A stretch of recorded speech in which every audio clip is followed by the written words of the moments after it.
Hi, my name is Bob Roth, and I've been a teacher of Transcendental Meditation for over 40 years. I want to start right off with a very simple working definition of Transcendental Meditation. Number one, TM is a very simple technique. It's simple not because it's simplistic or a beginner's meditation, but because there's an elegant simplicity to the practice. Very profound, elegant simplicity to the practice.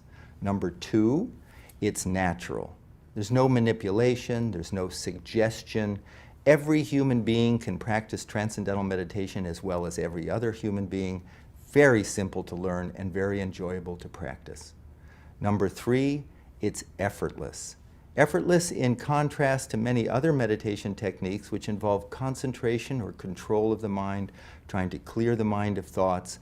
This is completely effortless, as we'll see in a few moments. It's practiced 20 minutes twice a day, sitting comfortably in a chair with your eyes closed. It can be done, on a train. It can be done on an airplane. It can be done in a car if someone else is driving. But it can be it's just done sitting comfortably. It's a silent technique with your eyes closed. And this is what it's not. It's not a philosophy. I have no philosophy for you. When you learn Transcendental Meditation, no one's going to give you a TM philosophy of life. There's no philosophy whatsoever. It doesn't involve any change in lifestyle. You don't change your diet or anything.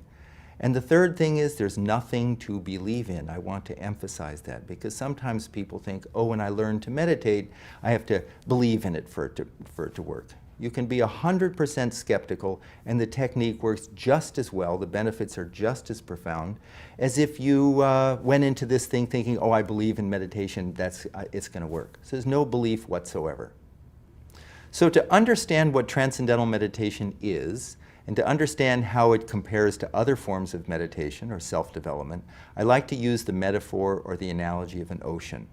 You're on a small boat, you're in the middle of the ocean, out in the middle of the ocean, and all of a sudden you get these huge swells, these huge 40, 60-foot high waves, and you could think, oh my God, the whole ocean is in upheaval. Well, not really, because if you do a cross-section of the ocean, you see these little 40-foot high waves, and the ocean is like, in reality, a mile deep, and the ocean is active on the surface, but at the depth of the ocean, it is naturally silent.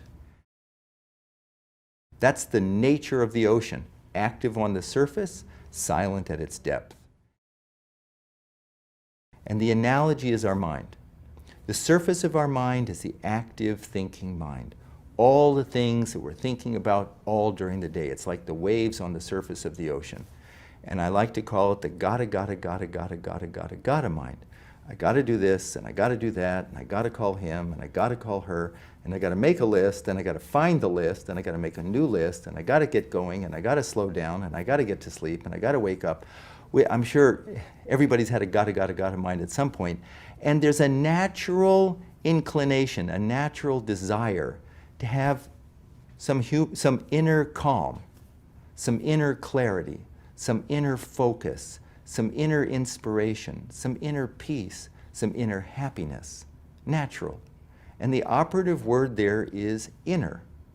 And the question is, where is that inner, and how do we get there? Deep within every human being, deep within all of us, is a level of the mind that is already calm, already settled, already wide awake. The ancient meditation texts use very big words. They say it's a source of our unbounded creativity, unbounded intelligence, happiness, focus, clarity. Now the big question is, how do you get there? How do you go from the active thinking gotta level of the mind to these quieter and quieter levels to that source of thought? And how do you get there effortlessly? It's there right now. We don't have to muscle it. We don't have to believe in it. We don't have to clear our mind of thoughts. That's trying to stop the waves on the surface. We're accessing a level of our mind that's already calm. The natural tendency of the human mind to be drawn towards some field, something more satisfying. Absolutely spontaneously more satisfying. Inside is a field of great satisfaction. Source of thought, great, very charming field. In Transcendental Meditation, we learn how to give the attention of the mind an inward direction. Instead of outward through our senses toward that nice music, that interesting conversation, that, is it hard to watch a great movie? No, your attention is drawn to it. So, but that all goes out through the senses. Now, like that cross-section of the ocean, we learn how to give the attention of the mind an inward direction, and automatically the attention is drawn, settled quieter and quieter and quieter levels, because quieter levels of the mind are increasingly more satisfying. Transcendental meditation is always taught one-to-one by a trained, certified teacher of TM. I need to emphasize that.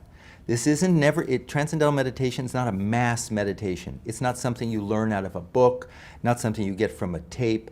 The technique is taught over 4 consecutive days of about an hour to an hour and a half a day over 4 consecutive days. And the first day, always one-to-one with a trained teacher of Transcendental Meditation, certified teacher.